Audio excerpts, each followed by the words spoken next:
Hello students, आज का video आपके लिए बहुत ही महत्वपूर्ण होने वाला है क्योंकि इस वीडियो में हम लोग 12th क्लास के हिंदी का 5 चैप्टर का लगातार ऑब्जेक्टिव क्वेश्चन एक ही वीडियो में करने वाले हैं। जिसमें से चैप्टर आते हैं बातचीत, उसने कहा था, संपूर्ण क्रांति, अर्धनारीश्वर और रोज। इन पांचों चैप्टर का ऑब्जेक्टिव क्वेश्चन एक ही वीडियो में समाप्त होने वाला है। सभी प्रश्नों को अच्छे तरीके से देखना है, एक ही वीडियो में पूरा चीज़ क्लियर हो जाएगा। तो चलिए सभी प्रश्नों को सॉल्व करते हैं। अगर इस तरह का और भी वीडियो देखना चाहते हैं तो चैनल को अभी सब्सक्राइब कर लीजिए और इस वीडियो के लिए एक लाइक। तो चलिए शुरू करते हैं। तो इसमें फर्स्ट क्वेश्चन है कि बालकृष्ण भट्ट किस युग के रचनाकार हैं।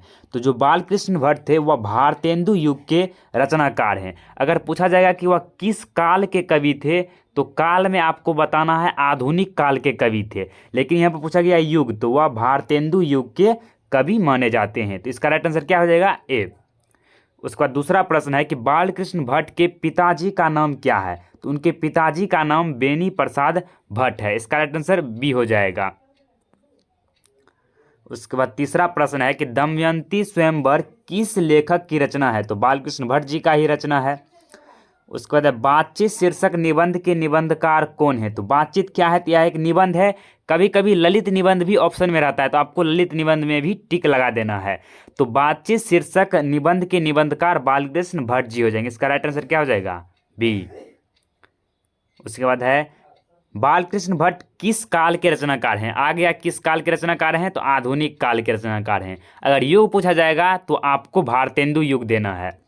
उसके बाद है बातचीत साहित्य की कौन सी विधा है, मतलब वह क्या है, ललित निबंध है या नाटक है या कहानी है या उपन्यास है। तो यह निबंध है। कभी कभी ललित निबंध भी रहेगा, उससे आपको घबराना नहीं है।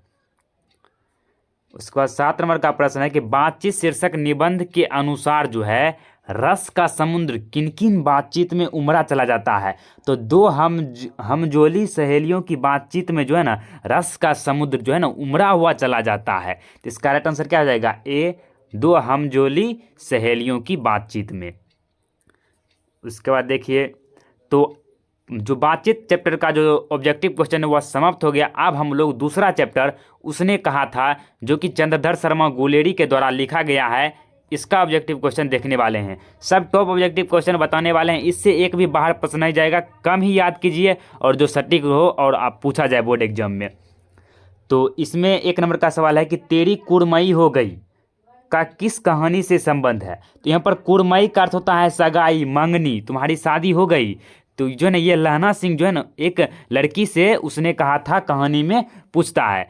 तो वो लड़की का भी जवाब होता है कि नहीं हुई नहीं हुई ऐसे बोलती है। उसके बाद लास्ट में एक बार उब कर वह कह देती हाँ हो गई। आप लोग कहानी पढ़े होंगे तो उसमें बहुत ही अच्छे तरीके से दिया गया है। तो यह उसने कहा था कहानी में कहा गया है कि तेरी कुड़मई हो गई। किसके द्वारा कहा गया है? तो लहना सिंह के द्वारा कहा गया था। उसके बाद है कि हिंदी कहानी के विकास में मील का पत्थर कौन सी कहानी मानी जाती है। तो हिंदी के विकास में जो ना मील का पत्थर साबित हुआ था वह था उसने कहा था कहानी।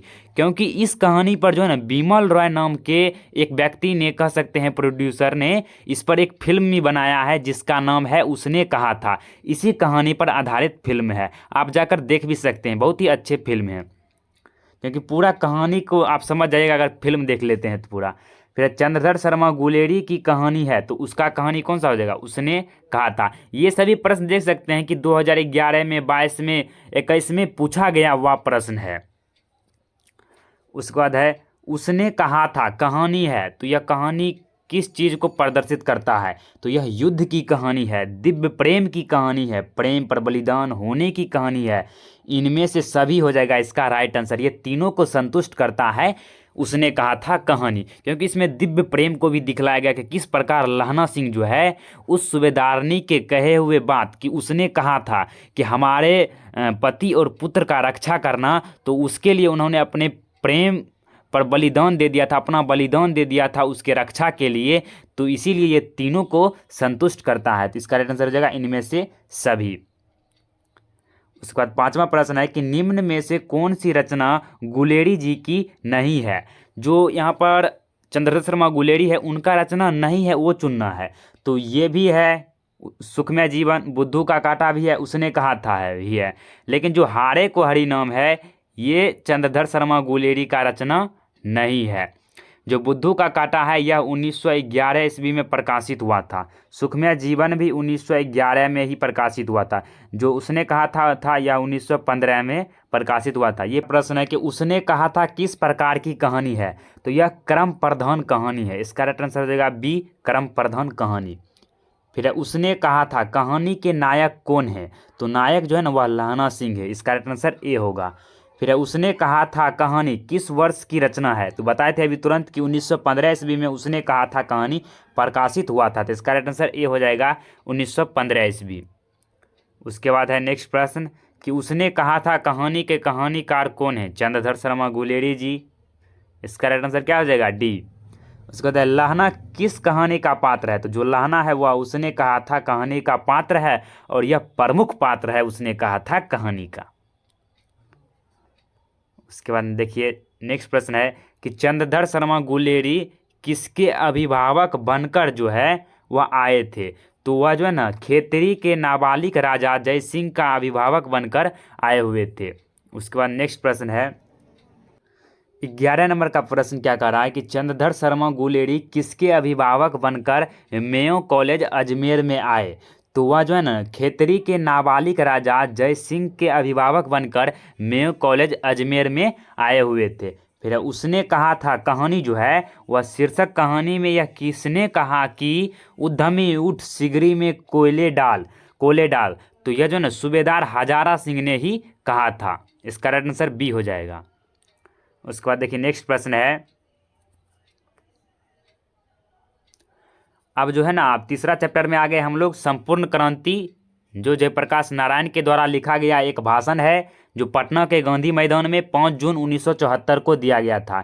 ये जो है ना डेट आप याद रखिएगा, बहुत बार पूछा जाता है कब दिया गया था, तो 5 जून 1974 को पटना के गांधी मैदान में जयप्रकाश नारायण के द्वारा दिया गया एक संभाषण है, ऐतिहासिक भाषण है संपूर्ण क्रांति, जिसका अंश यहाँ पर आपके पुस्तक में दिया गया है। इतना क्लियर हो गया यह क्या है, तो यह एक भाषण है, यह भी पूछा जाता है बहुत बार। तो इसमें फर्स्ट क्वेश्चन क्या कर रहा है कि जयप्रकाश नारायण रचित पाठ का नाम क्या है, तो पाठ का नाम हो जाएगा संपूर्ण क्रांति। और इसमें यह भी प्रश्न रहते हैं कि संपूर्ण क्रांति का नारा किसने दिया, जब ये लिखे हैं तो भाषण दिए हैं तो यही दिए होंगे नारा, तो जयप्रकाश नारायण जी इसका आंसर हो जाएगा। उसके बाद दूसरा प्रश्न है कि जयप्रकाश नारायण के बचपन का नाम क्या था, तो उनके बचपन का नाम मोस्ट VVI बहुत बार पूछा गया है, इसके बचपन का नाम बाउल है, बाउल।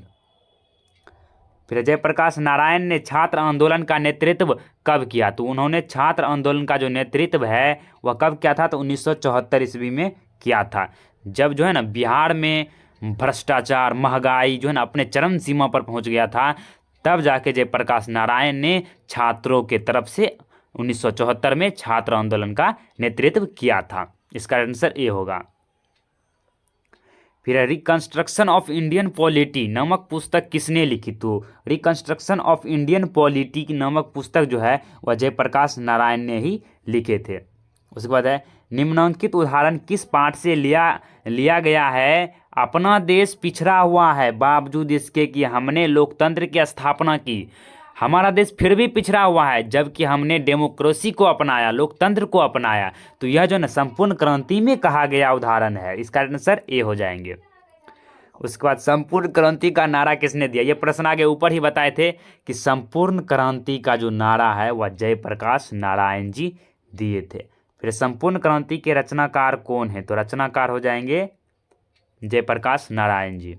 8वां प्रश्न है कि जयप्रकाश नारायण मार्क्सवादी कब बने, उन्होंने मार्क्सवादी विचारधाराओं को कब अपनाया, तो वह 1924 ईस्वी में मार्क्सवादी विचारधाराओं को अपना लिया था। 1924 में ही लेनिन का मृत्यु हो गया था जो उस समय के अमेरिका के राष्ट्रपति थे।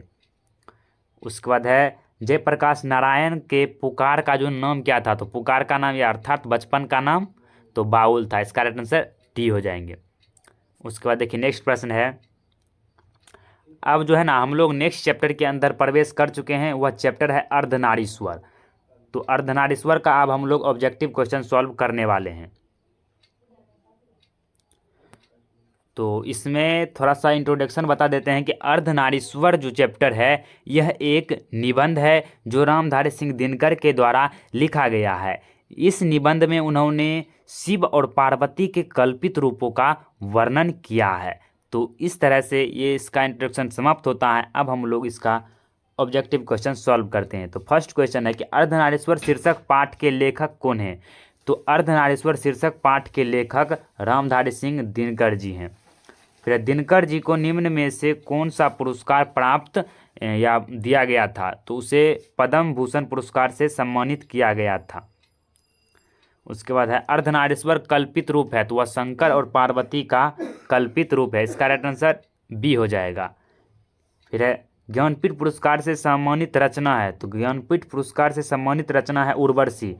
यह भी रचना रामधारी सिंह दिनकर जी का ही है, जिसके लिए उसे ज्ञानपीठ पुरस्कार से सम्मानित किया गया था। और इनका एक और रचना था संस्कृत के 4 अध्याय। संस्कृत के 4 अध्याय के लिए इसे जो है ना साहित्य अकादमी पुरस्कार से सम्मानित किया गया था। उसके बाद 5वां प्रश्न है कि रामधारी सिंह दिनकर की रचना है। तो उनकी रचना हो जाएंगे अर्धनारीश्वर। उसके बाद अर्धनारीश्वर शीर्षक पाठ हिंदी साहित्य की कौन विधा है। तो यह एक निबंध है। उसके बाद चलिए नेक्स्ट चलते हैं। नेक्स्ट चैप्टर आ गया है रोज, जो कि आपका 5वां चैप्टर है और ये लास्ट चैप्टर होने वाला है। रोज जो है यह एक कहानी है जो कि सच्चिदानंद हीरानंद वात्स्यायन अज्ञ के द्वारा लिखा गया है।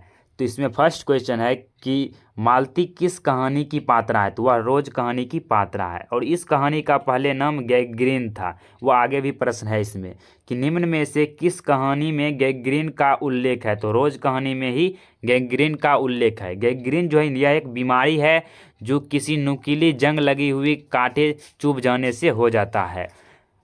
उसके बाद है तीसरा प्रश्न कि अज्ञ के पिता का नाम था। तो अज्ञ जी के पिताजी का नाम था डॉक्टर हीरानंद शास्त्री। उसके बाद नेक्स्ट प्रश्न है 4 नंबर का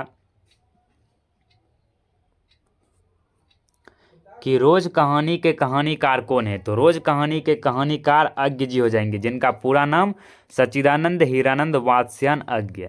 मालती के पति का नाम था। तो मालती के जो पति का नाम है वह महेश्वर था। इसका राइट आंसर सी हो जाएगा।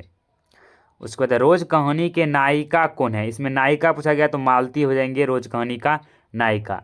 फिर दूसरा सप्तक का प्रकाशन वर्ष है। तो 1951 ईस्वी में दूसरा सप्तक प्रकाशित किया गया था। फिर बचपन में खेलने के लिए सच्चिदानंद हीरानंद वात्स्यायन अज्ञ जी जो है वह कौन सा नाटक लिखे थे। तो वह इंद्र सभा नामक एक नाटक लिखे थे बचपन में खेलने के लिए। फिर है रोज शीर्षक कहानी में मालती मिट्टी की बर्तन गर्म पानी से क्यों धो रही थी। तो वह दही जमाने के लिए धो रही थी। तो इस तरह से जो है ना आपका पूरा 5 चैप्टर का ऑब्जेक्टिव क्वेश्चन क्लियर हो गया। आशा है कि आपको पूरा समझ में आया होगा। अगर आप चाहते हैं कि इस तरह का वीडियो और भी आपको देखने को मिले तो इस चैनल को आप सब्सक्राइब कर सकते हैं, क्योंकि इस तरह का कंटेंट आपको यहाँ पर मिलता है और हमेशा मिलता रहेगा। तो इस वीडियो में बस इतना ही। मिलते हैं अगली वीडियो में, तब तक के लिए जय हिंद जय भारत।